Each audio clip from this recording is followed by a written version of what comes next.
Good morning, and thanks for tuning in. We are joined today by Jake Andrews. Welcome, Jake. Good morning. Thanks for joining us. Yeah, absolutely. Thanks for having me. So, some of you may recognize Jake's voice or recognize him from the video. He's definitely a frequent flyer here at our Howell Business Beat. So, thanks for taking the time to come in, but we got something new to talk about today. Yeah, absolutely. We've talked about a number of things, but today it's Balloonfest. Yes, and we are so excited about Balloonfest. Before we jump into that, can you just share a little bit about just who you are and what you do? Of course, absolutely. So I'm Jake Andrews with Heartland Insurance.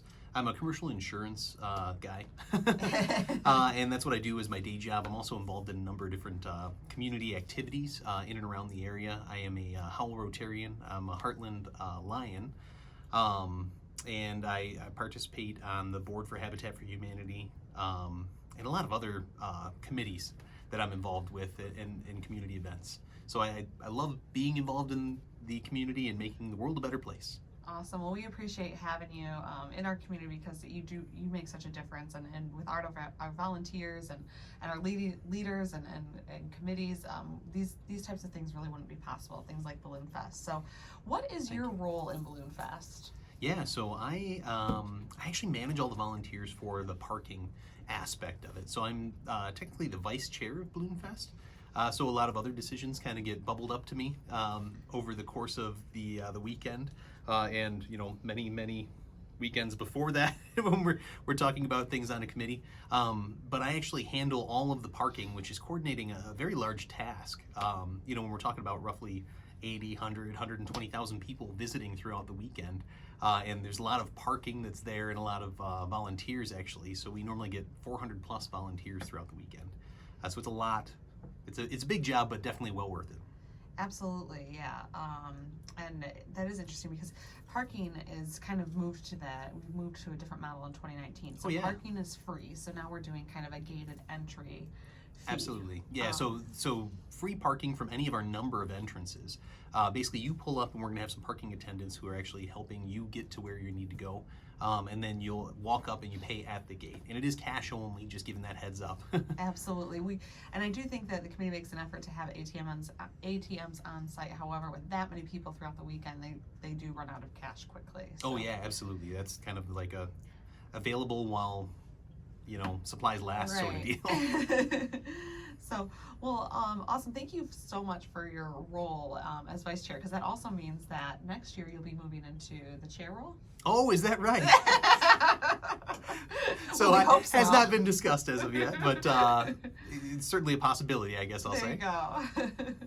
So we also that was sly. Yeah, you like that?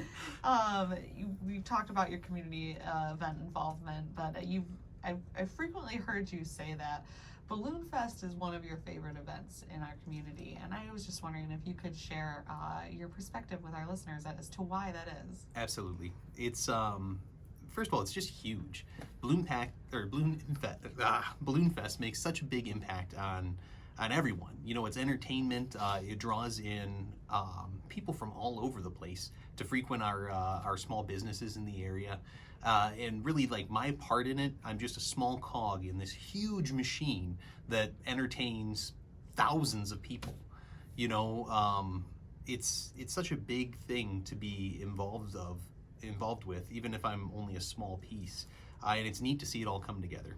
Mm-hmm. It is. I think too, from the committee perspective, somebody like yourself who's planning this and in the process of it for 12 months out of the year, to see it all kind of come to fruition is very, very unique and rewarding. Absolutely. I'm glad you mentioned that too. So for any of those who don't know, I mean, this is being planned year round. We might take a break, the month after we actually have Balloonfest, but we're meeting at least once a month to talk about progress, talk about ideas.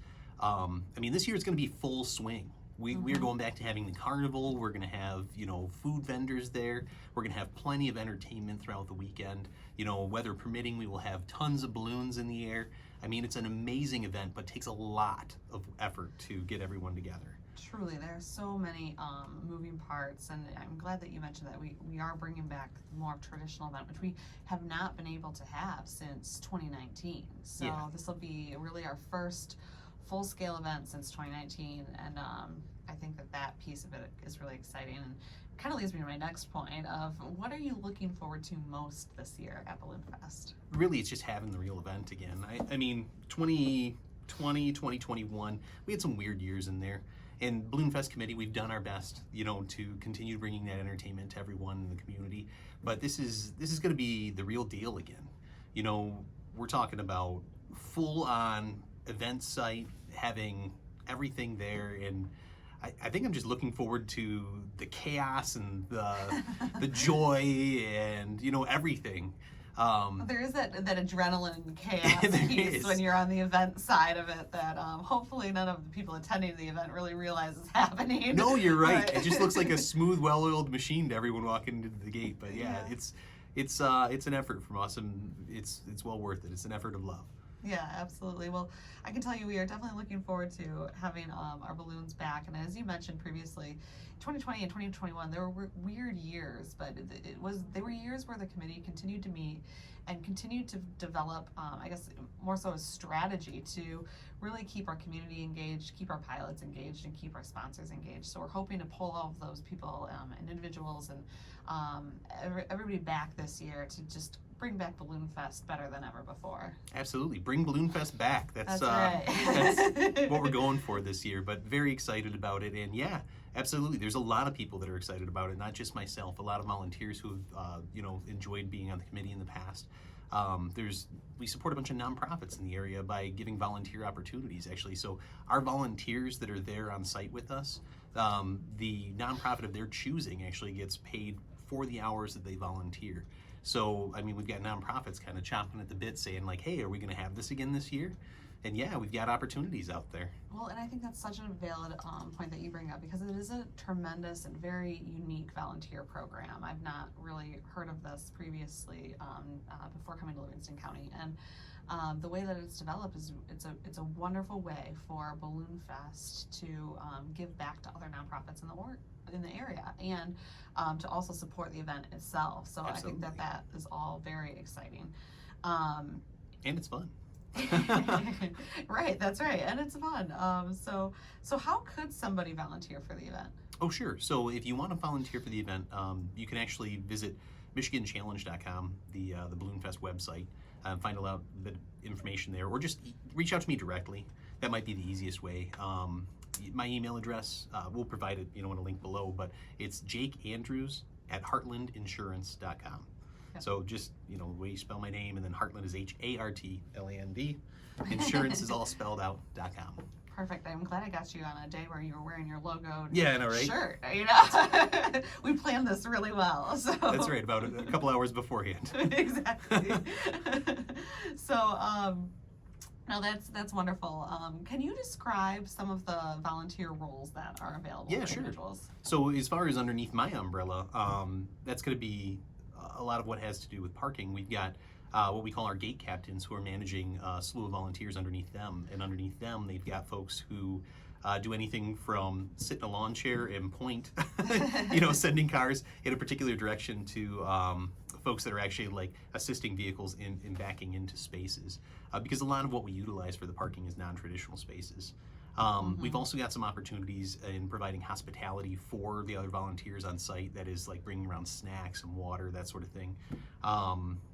I can't think of any volunteer opportunities other than that off the top of my head. Yeah, I think those are the big ones. Can you talk a little bit more about roughly how many gate captains you secure for the event and what that role looks like specifically? So certainly searching for more. So the gate captain role is one of leadership.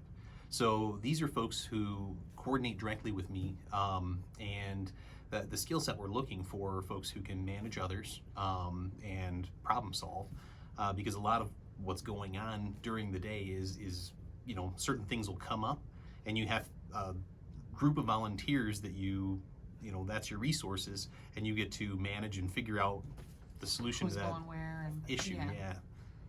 Awesome. No, and roughly how many people fill those roles? Yeah, so usually about 15-ish, I Okay. think, off the top Throughout of my the head that I can weekend? think about. Yeah, throughout the weekend, and some of them will take shorter shifts and longer shifts.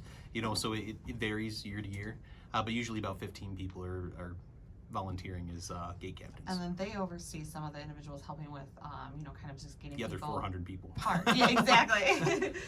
So it's kind of all divided in that way. So they Yep. so you've got yourself and then your gate captains, and then they're overseeing kind of our volunteers that are in and out throughout the day that are really kind of the boots on the ground of just helping people park and helping people find their way into the event, taking cash Absolutely. at the gates. So yeah, there's definitely multiple ways to be involved, and we would definitely encourage you to do so. Like Jake mentioned, it's a wonderful way to give back to our community right here in the Howell area. And I think one of the other things I wanted to highlight on real quick is just the fact that this is an opportunity for us to showcase our community. Right now, we're inviting all these individuals from out of state, across the state, right here to Howell, Michigan, and we have this captive audience, so we really need to capitalize on it and just make sure that we're showing them all that Howell has to offer, because there's so much, because we want to make sure that they're not visiting just during Balloonfest, but they're coming back to visit multiple times throughout the year. Absolutely. To shop and to dine in our restaurants,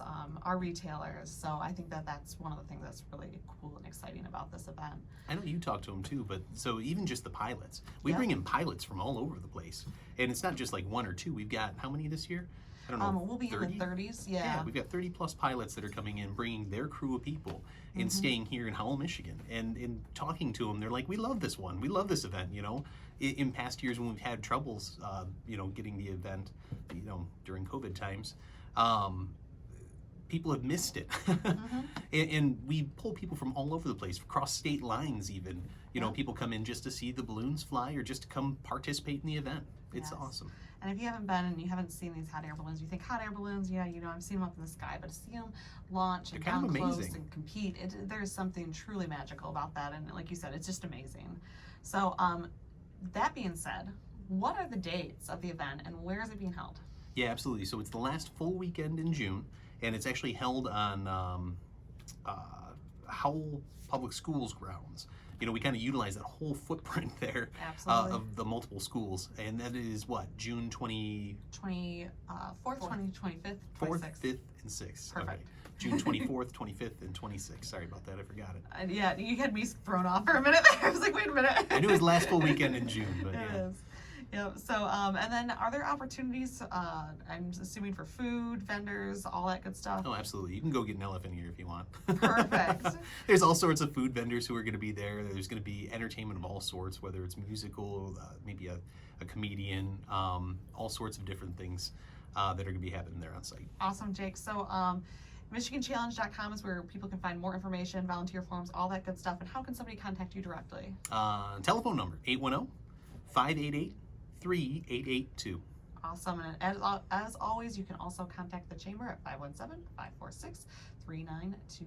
Thanks so much, Jake, for everything that you do for our community, everything that you've been doing for Balloonfest. We are so excited about this year's event. And as I mentioned at the beginning of this, it really wouldn't be possible without support and leadership from volunteers like yourself. So thank you. Absolutely. Come out and see us.